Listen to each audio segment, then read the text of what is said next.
இங்கே ஒருத்தன் ஒரு ப்ராஸ்டியூட்டை நான் உன்னை லவ் பண்ணுறேன், நான் உன்னை நல்லா பார்த்துப்பேன், நான் கல்யாணம் பண்ணிக்கிறேன் அப்படின்னு சொல்லி கேட்குறான். அதுக்கு அந்த பொண்ணு முதல்ல யோசிச்சுட்டு அதுக்கப்புறம் நல்ல வாழ்க்கை கிடைக்குதுன்னு சொல்லிட்டு சரின்னு சொல்லிடுறா. 2 பேரும் கல்யாணம் பண்ணிட்டு அந்த பொண்ணு கூலி வேலைக்கு போயிட்டோம், இவன் மூட்டை சம்மந்துட்டோம் அவங்க வாழ்க்கையை ஆரம்பிக்கிறாங்க.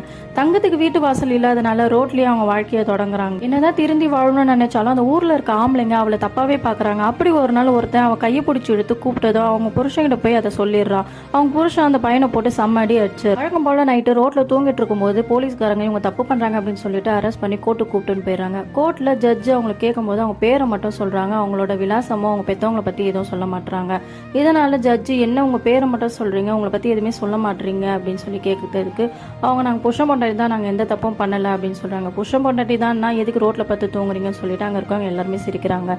அரெஸ்ட் பண்ண போலீஸை கூப்பிட்டு கேட்டதுக்கு அவங்க சாட்சியா நீங்க அடிச்சவனை கூப்பிட்டு வந்து நிக்க வைக்கிறாங்க. அவனும் இவங்க வந்து ப்ராஸ்டியூட், அவ வந்து ரவுடி அப்படின்னு சொல்லிட்டு சாட்சி சொல்லிடுறான். ஒரு ப்ராஸ்டியூட்டா இருந்துகிட்டு நீ எந்த தப்பு பண்ணிருக்க மாட்டேன்றதை நாங்கள் எப்படி நம்புறது அப்படின்றாங்க. இல்லையா நாங்கள் கல்யாணம் பண்ணி புருஷன் பொண்டாட்டியா வாழ்க்கையை வாழ்ந்துட்டு இருக்கோம் அப்படின்றாங்க.